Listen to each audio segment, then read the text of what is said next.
তো নতুন ব্লগ নিয়ে চলে এলাম। এখন আমি চান করতে যাচ্ছি। চান করে এসে দুপুর থেকে কী করবো সমস্ত কিছু তোমাদের কাছে দেখাবো। তো স্নান করে আসার পর আমি এখানে প্রার্থনা করি, তারপরেই সব কিছু কাজ স্টার্ট করি। তো স্নান হয়ে গেছে, এখানে প্রার্থনা হচ্ছে, তারপর আমি রেডি হব। রেডি হওয়ার পর দেখি কি কাজ আছে সেটা করব। তো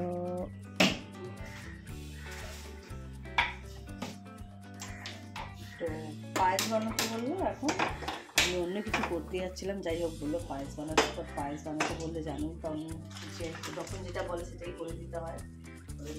ওদের দুধের মতন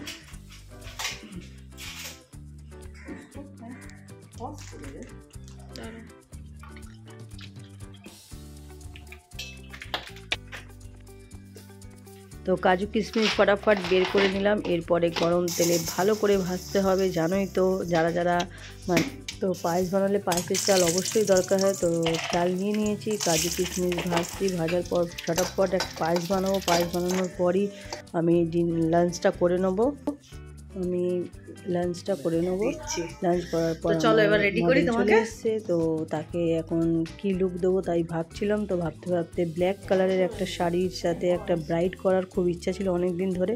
তো ওকে বললাম, তো বললো যে হ্যাঁ ম্যাম এটাই ভালো লাগবে, আমিও একটু নতুন রকমের সাজবো। তো তার জন্য আমরা একটা ব্ল্যাক কালারের শাড়ি পরিয়ে একটা নতুন লুক দিচ্ছি। তোমাদের কেমন লাগছে সেটা অবশ্যই কমেন্ট করে জানিও। ভিডিওটা ভালো লাগলে একটা লাইক করো, আর চ্যানেলে নতুন থাকলে সাবস্ক্রাইব করে দিও। আর অবশ্যই জানিও এরকম নতুন নতুন ভিডিও দেখার জন্য সাবস্ক্রাইব করে দিও।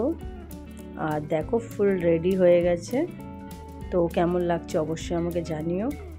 মডেলটাও খুব মিষ্টি। এটা হচ্ছে আমার একটা স্টুডেন্ট। আমার ডেমো শেষ হয়ে গেল, এবার আমাকে এখানে কফি করতে চলে এসেছি। কফি খাবো, টিফিন করবো, তারপরে আবার তোমার সাথে দেখা করছি। তো ইয়াম্মি একটা আমি পায়েস খাচ্ছি।